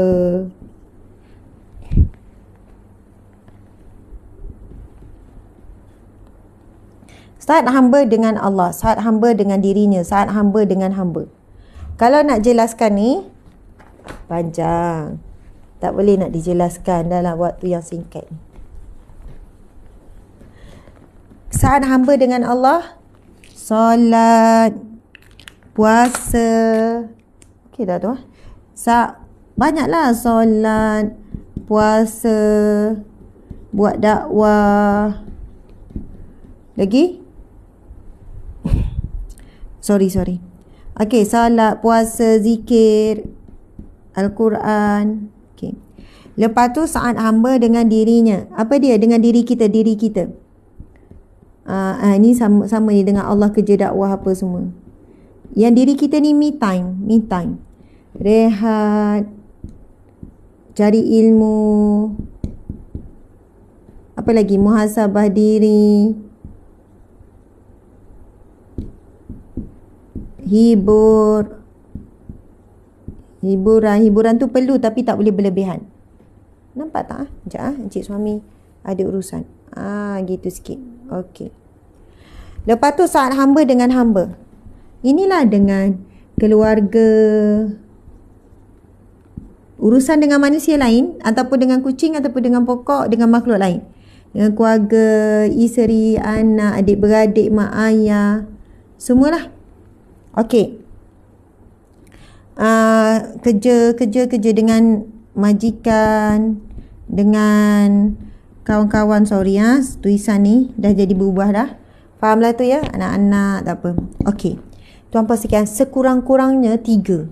Kalau nak bahagikan lagi 4, 5 memang boleh lah. Nak pecahkan lagi saat hamba dengan Allah, saat hamba dengan Rasulullah contoh, saat hamba dengan dirinya, me time, lepas tu saat hamba dengan keluarga, lepas tu dengan orang luar. Ada orang nak luaskan perbahagian, silakan. Tapi secara umumnya kita ada 3 saat. Saat kita dengan Allah, fokus kita dengan Allah. Fokus. Masa solat, itu waktu kita dengan Allah. Fokus solat. Waktu zikir, jangan sambil-sambil. Ada waktu yang fokus zikir tu, tak buat apa. Duduk, pegang tasbih atas jadah, zikir betul-betul. Dan kita boleh zikir sambil jalan, sambil masak, sambil semua dibenarkan. Sangat bagus. Tapi mesti ada saatnya memang kita fokus zikir tu, tak buat benda lain. Lepas tu, bila saat untuk diri kita, saat kita makan. Makan betul-betul. Hayati makan dengan sedap. Tak adalah masa makan pun, astagfirullah, bismillah. Tak. Saat makan, makan betul-betul. Saat rehat betul-betul. Tidur betul-betul. Saat bermain, main betul-betul. Soalannya macam tu lah. Saat berhibur, okey, tak apa. Jangan rasa, kalau aku matilah tengah tengok TV ni. Tengok pula hiburan tu. Hiburan tu maksiat ke tak? Kalau fikir macam tu, memang sentiasa duduk atas tikas jadah lah. Maksudnya Islam membenarkan. Nabi sebut saatan-saatan, sesaat-sesaat. Ada waktunya saat kamu dengan keluarga. Ada saatnya kamu dengan Allah. Ada waktu saatnya kamu dengan diri kamu. Layan diri, orang panggil layan diri. Tapi masalah kita sekarang, layan diri guna phone. Scroll, lepas satu video race. Sekarang ada 2 race. Race TikTok masuk kat FB, race IG pun masuk. Leka. Lepas dah tertarik satu race, pergi pula dekat dia punya profile, dekat punya account. Dekat account tu ada banyak lagi race dia. Suka seorang, gelak seorang. Tengok-tengok sejam, tengok 2 jam. Kalau baca buku, diganti dengan waktu yang kita tengok benda yang lawa melalaikan di media sosial, boleh jadi kita boleh habiskan 1 buku sehari. Ataupun seminggu 2-3 buku. Dan kita jadi orang yang luar biasa. Luar biasa apa? Orang yang ada banyak ilmu masuk ke dalam akal dia, dia tak sempat nak layan benda-benda negatif ni. Dia tak sempat nak layan fikiran overthinking dia ni. Saya nak cakap, orang yang mudah sentak, mudah terasa, fikir bukan-bukan, banyaknya masa dia. Saya nak cakap macam mana banyaknya masa dia nak layan perasaan. Kadang saya juga menerima mesej-mesej orang kecil hati dengan saya. Ustazah, kenapa? Kadang saya kata, ya Allah, kenapalah? Saya mana mampu nak layan semua orang, nak penuhi keinginan orang, nak balas semua perhargaan orang. Saya tak mampu nak balas sekian-sekian. Tapi dia punya terasa hati tu sampai peringkat marah. Peringkat sekian-sekian. Tapi kalaulah wanita, ibu tunggal sekalipun, wanita dalam keadaan sedih, suami dalam keadaan uji isteri. Tapi kalau kita banyak baca buku-buku ini, buku-buku yang baik, banyak baca hadis Nabi, perasaan-perasaan, hati tisu semua tu sebenarnya boleh pulih. Bukan saya tidak menghormati perasaan orang. Semua orang ada perasaan. Saya pun ada sensitif, ada sedih, ada terluka, ada kecewa, ada mudah overthinking, mudah. Dan saya perhatikan bila saya banyak masa media sosial, saya akan jadi mudah marah. Mudah itu mudah ni. Tapi bila saya baca, lebihkan baca buku, baca ilmu menjadi makanan kepala, makanan rohani, lebihkan zikir, ada banyak perkara yang kita boleh tolak macam tu je. Tepis macam tu. Rupanya jiwa kita terlalu kering kontang, lemah. Akal kita tidak diberi makanan iaitu ilmu. Menyebabkan yang masuk adalah perkara-perkara remeh-temeh yang sepatutnya kita boleh tolak. Hawa nafsu suka kita layan benda remeh-temeh.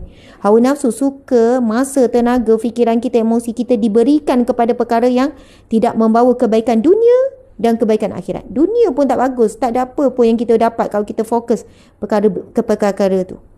Dan ramai di kalangan kita yang tertangguh pekerja-kerja dia, tangguh impian dia, tangguh cita-cita dia sebab terlalu banyak masa diberikan kepada perkara remeh-temeh. Orang bukan Islam adalah orang yang sangat fokus. Ramai bukan Islam fokus apa yang dia nak buat sampai tercapai. Kita tak capai-capai. 2-3 tahun tak capai lagi. Patut boleh capai dalam setahun. 3 tahun tak capai lagi. Sebab banyak buang masa, emosi, fikiran, tenaga pergi kepada perkara-perkara yang tidak perlu ni. Subhanallah, Allahu Akbar. Pagi tadi kan saya baca tulisan Dr. Emida Barcin. Saya ikut, saya follow semua orang. Dr. Emida pun antara influencer, orang yang memberi pengaruh yang baik. Maaflah saya sebut nama sebab mungkin ada orang tak suka, ada orang suka. Saya follow juga siapa saja. Saya follow mana-mana orang, termasuk orang yang saya sendiri tak boleh terima, supaya saya boleh belajar sesuatu. Subhanallah. Jadi saya rasa macam bila dia share tentang anak perempuannya yang mendapat kejayaan luar biasa melepasi peperiksaan yang sangat sukar, yang international punya exam untuk sekian-sekian. Dan apa nasihat dia kepada mak dia, Dr. Emida, dia kata, mak jangan ada akaun TikTok sekian-sekian. Mak jangan banyak masa dengan media sosial. Kalau tak, mak akan kurang masa membaca buku. Bila mak kurang masa membaca buku, anak nasihat pada mak ni. Bila mak banyak maksudnya banyak kurang masa membaca buku, ada ayat yang sangat terkesan pada saya. Kalau mak banyak, cik suami, sorry saya nak tutup dah ni, nak berhenti dah. Cik suami tolong ambil handset saya jap.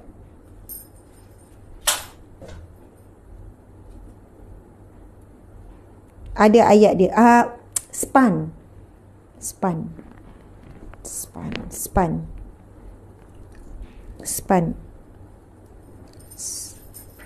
Bercakap tentang span. Sekejap, ada. Saya rasa saya berhenti ketika tu. Oh, saya kena cari.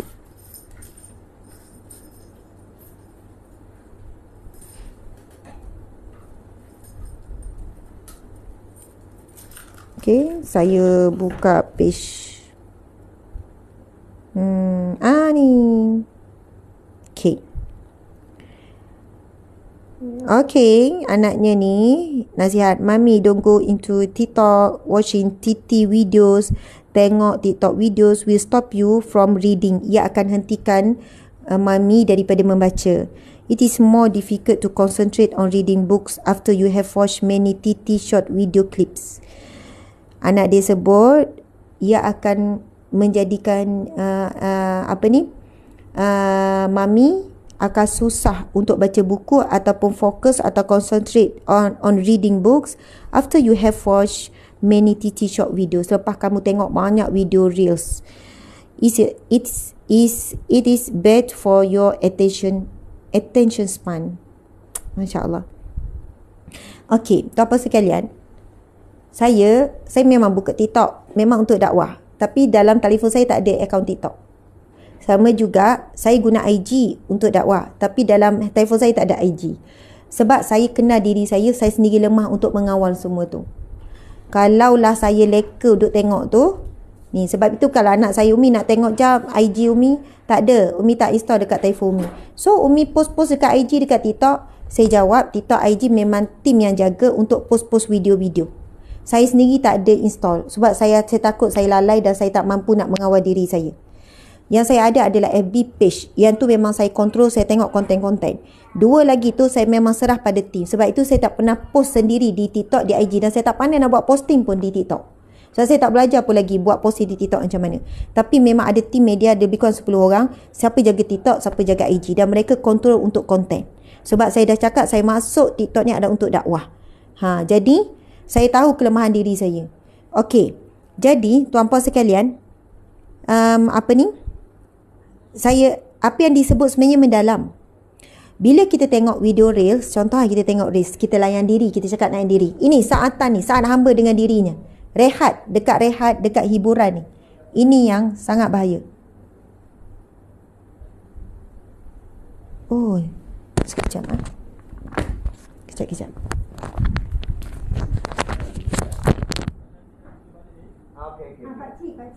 Pakcik tunggu saya. Pakcik tunggu saya. Dah pakcik nak balik dah? Tak ada, saya baru sampai. Okey. Itu okey Apa? Lepas tu taruh nak taruh ke anak. Ya, nanti kita tengok sama-sama. Okey. Sorry saya dengar ada suara pakcik tu. Ada urusan dengan pakcik tu. Okey. Subhanallah, Allahu Akbar. Jadi apa yang kita dah lihat, kita scroll, kita tengok, kita rasa kita suka-suka je kan. Tengok sambil dalam kereta, suami dekat sebelah, kita pun layan video lepas satu tu apa sekian. Apa yang kita lihat, walaupun sekilas pandang semua tu macam span, macam mana Dr. Imelda sebut, dia span sebenarnya, dia menyerap, dia bukan kalis. No, dia bukan kalis. Hati kita macam span, bila kita tengok dia masuk, cuma kita tak tahu je sejauh mana dia masuk, sejauh mana dia mempengaruhi, sejauh mana dia memberi kesan. Tapi dia masuk. Dia bukan kalis. No, dia bukan kalis. Itu pun disebut dalam pengajian tasawuf. 2 pintu hati. Apa yang kita lihat? Itu lihat je tu. Apa yang kita lihat dan apa yang kita dengar. Keduanya masuk ke dalam hati. Dan lama apa yang kita lihat, apa yang kita dengar lebih lama daripada apa yang kita makan. Makanan masuk, selepas 2 jam proses-proses keluar. Sama ada dia jadi bahan buangan, najis, ataupun dia bertukar menjadi perkara-perkara zat-zat yang dialihkan tubuh badan, vitamin ke untuk kesihatan. Dia akan berubah. Tapi apa yang kita lihat dan apa yang kita dengar, dia lagi lama berdiam di dalam hati, di dalam fikiran kita. So, kita tengok tu, kita rasa tengok je kan? Tengok je. No, it's not just like that. Dia akan pergi lebih deep. Lama-lama, kita baca buku, tapi tak faham apa kita baca. Tak rasa apa penulis nak sampaikan. Kita baca, tapi tak ada feel apa-apa. Kita baca, tak boleh habis. 2 muka surat, stop. 5 muka surat, stop. Susah sangat nak habiskan daripada kulit ke kulit. Betul atau tidak? Sekarang pesal buku. Ramai orang beli buku baru, tapi buku lama tak baca-baca dan tak habis. Subhanallah, Allahu Akbar. Ini perlu kita fikirkan dengan sebaik-baiknya. Kita tak akan boleh berubah dan ubah diri kita selagi mana kita tak ubah perkara ni, rutin ni. Rutin membaca buku, baca Quran, itu buku utama kita, Al-Quranul Karim, kalamullah. Baca hadis Nabi, baca sirah Nabi, dan baca buku-buku ilmu ini ada rutin orang luar biasa. Sama ada anda adalah seorang suri rumah, ibu tunggal, wanita yang tak ada kejaya, tak pernah belajar, tak lepas siput SPM. Tapi kalau rajin membaca, semua jadi luar biasa. Sebab itu perintah pertama, Iqra, bacalah. Iqra, bacalah. Iqra, bacalah. Bismi rabbikal ladzi khalaq, dengan nama Tuhanmu yang Maha menciptakan. Ayat pertama, firman Allah, wahyu yang pertama, ada perkataan Iqra, satu perintah, bacalah. Dan kita tahu mukjizat Nabi Muhammad SAW adalah Al-Quran, iaitu sumber ilmu. Kalau mukjizat Nabi Daud adalah ilmu berkaitan dengan besi, dan Nabi Daud mendapat ilmu besi luar biasa sehingga boleh menudukkan kaumnya, itu zaman besi. Nabi Nuh zaman pertukangan, dan Nabi Nuh diberikan ilmu pertukangan yang luar biasa sampai boleh bina satu kapal yang mana diceritakan banjir itu dahsyat sangat. Dan dia punya, diceritakan dalam Al-Quran ni, dia punya ombak setinggi gunung. Dan semua gunung Everest, semua lebih tinggi daripada tu banjir. Tetapi kehebatan ilmu pertukangan buat kapal tu tidak tenggelam kapal tu. Maksud kapal ni lebih hebat dari Titanic, lebih hebat daripada kapal-kapal yang ada hari ni. Zaman Nabi Musa adalah ilmu berkenaan dengan sihir. Bagaimana mukjizat Nabi Musa, iaitu tongkat itu ditukar, semua ilmu sihir, ilmu-ilmu sihir dikalahkan. Setiap Nabi ada ilmu-ilmu, ada mukjizat, ada kekuatan sendiri. Tapi bagi zaman Nabi Muhammad SAW, Nabi kita diberikan mukjizat Al-Quranul Karim, iaitu sumber ilmu. Siapa yang mengisi ilmu, belajar ilmu, kekal di dada ilmu, dia akan jadi kuat, dia jadi hebat, dia jadi mantap, kental. InsyaAllah boleh menempuh ujian dan cabaran akhir zaman. Subhanallah, Allahu Akbar. Kenapa media sosial umat Islam bergaduh, maki hamu, jatuh menjatuh, hina menghina? Tak ada ilmu. Kalau pun baca ilmu tak sampai kepada hati. Terlalu banyak hiburan, terlalu banyak yang melalaikan, terlalu banyak benda distraction, gangguan-gangguan, lalu tak fokus. Baca buku tak fokus, tengok media sosial fokus. Wallahualam.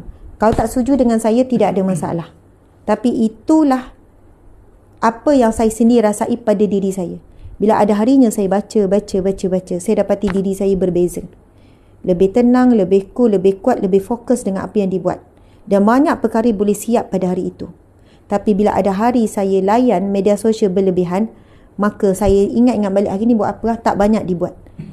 Saya buat apa yang saya terpaksa buat. Pergi ceramah sebab dah ada jadual ni. Tapi selebih daripada tu, saya boleh buat yang lebih baik sebenarnya. Subhanallah. Sebab kita tak pelik. Ramai orang bukan Islam. Boleh ada PhD sampai 2, sampai 3. Boleh buat itu, boleh buat ini. Ada banyak anak syarikat boleh diuruskan. Dan waktu yang sama, dia ada banyak syarikat sampai boleh bina ekosistem perniagaan sesama sendiri. Sebab mereka fokus. Dan mereka buat teknologi dan apa perisian ada untuk merosakkan manusia daripada mereka. Termasuk dan khusus fokus kepada umat Islam untuk dirosakkan. Jadi terbukti manusia hari ini sesama Islam keji mengkeji, hina menghina, jatuh menjatuh, kutuk mengutuk. Walaupun orang yang berkongsi itu mungkin dari satu sudut ada kekurangannya, tetapi bila dia sampaikan ilmu dan sesuatu benda yang betul dan benar, maka kita tetap boleh mengambil ilmu tersebut. Masya Allah. Jadi ada saat hamba dengan dirinya, diri kita rehat, cari ilmu, muhasabah diri, hiburan. Lepas tu ada saat hamba. Bila kita dengan suami, fokus, nikmati saat dengan suami. Bila dengan anak, fokus, tengok muka anak, dengar, letak tepi telefon ni tak, anak datang bercerita, Umi cantik tak? Cantik tak Hana lukis? Ui cantik. Tengok telefon balik. Fatimah, Masya Allah. Fatimah dah mandi, dah siap? Dah. Okey. Jadi, bila dengan anak, fokus. Bila dengan suami, fokus. Bila dengan isteri, fokus. Saat-saat. Sesaat. Saat kamu dengan keluarga, fokus. Saat kamu sedang dengan Allah, fokus dengan Allah. Saat kamu dengan diri kamu, fokus dengan diri kamu. Kena adil kepada 3 ni. Dengan Allah, dengan diri kamu dan dengan manusia-manusia, dengan hamba-hamba. Saatan. So jangan rasa bersalah bila ada waktu kita luangkan masa untuk family. Jangan pula keluar ayat, daripada saya layan awak ni bang, baik saya ngaji Quran. Tak, bukan begitu. Allah suruh kita melalui dan menikmati hidup ini. Allah suruh kita memberikan yang terbaik untuk setiap yang kita lakukan. Waktu saya selalu guna ayat, kalau makan betul-betul. Makan sungguh-sungguh, nikmati makanan tu. Contohlah anak tu sambil makan sambil baca buku contoh kan. Saya tutup dulu buku. Makan betul-betul, nikmati. Itu satu nikmat daripada Allah, nikmati makan. Okey, nanti baca tu betul. Lepas tu nampak dia duduk macam tak selesa. Duduk tu betul. Tu lengoh tu, letak buku atas bantal. Nak baca buku tu betul. Buat yang terbaik. Setiap saat buat yang terbaik. Apa saja yang kita buat. Masa siram pokok, siram betul-betul. Siram betul-betul. Buat kerja sungguh-sungguh. Potong itu ni. Setiap saat yang kita lakukan, buat yang terbaik. Dan jangan lupa, saat dengan Allah, buat yang terbaik. Waktu kita dengan Allah. Tapi kadang kita diuji bila dengan Allah sambil-sambil zikir, sambil-sambil tak ada waktu khusus. Saya harap boleh faham dah. Boleh faham apakah hadis Nabi apakah hadis ataupun apakah yang Nabi sampaikan untuk kita menjadi panduan, dan janganlah kita sampai dibeban dengan bebanan fikiran dan perasaan yang berat macam Hanzalah rasa seolahnya dirinya munafik, menipu, tidak jujur. Dan Nabi jelaskan tu membuatkan kita rasa senang hati. Subhanallah. Terima kasih semua. InsyaAllah saya kena terus bergerak dah ni. Sebab 9.30, 10.30, 11, sejam setengah. Ngam-ngam saja. Ngam-ngam saja. Saya akan sampai, InsyaAllah tak jam, pukul 11 pagi. Berada di mana lokasinya? WTC. Bukan exactly tempat. Tempatnya booth.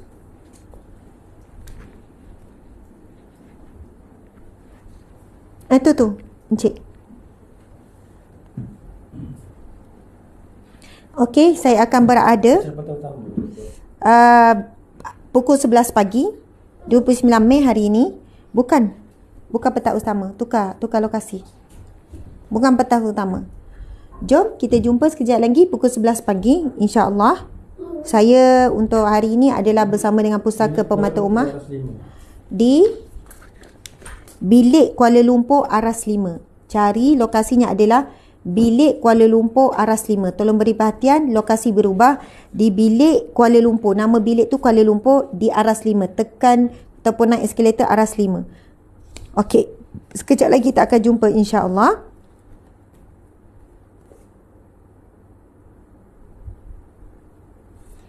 Oh, saya ada moderator. Yang ni saya baru dapat ni. Pukul 11 pagi. Okey, dan ada live juga. Saya akan mengupas rahsia surah Al-Fatihah menurut tafsir At-Tibyan. Rahsia surah Al-Fatihah menurut tafsir At-Tibyan. Rahsia surah Al-Fatihah menurut tafsir At-Tibyan. Jadi kita akan jumpa sekejap nanti. Secara live pun akan ada siarannya. Kita akan kongsikan tafsir surah Al-Fatihah menurut tafsir At-Tibyan. Dan besok, ini bukan yang terbaru, saya tak tahu ni. Besok di Galeri Ilmu.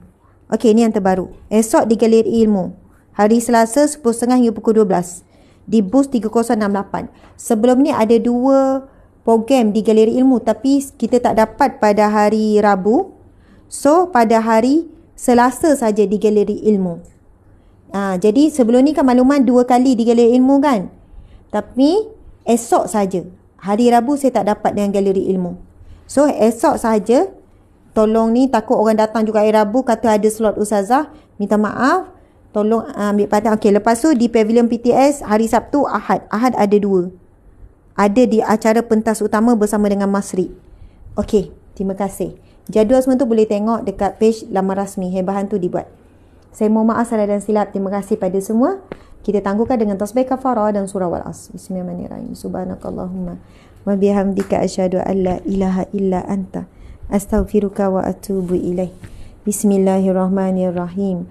Wal 'asri innal insana lafi khusr illa alladhina amanu wa 'amilus solihati wa tawasaw bil haqq wa tawasaw bis sabr. Shadaqallahul azim. Sekian, assalamualaikum warahmatullahi wabarakatuh.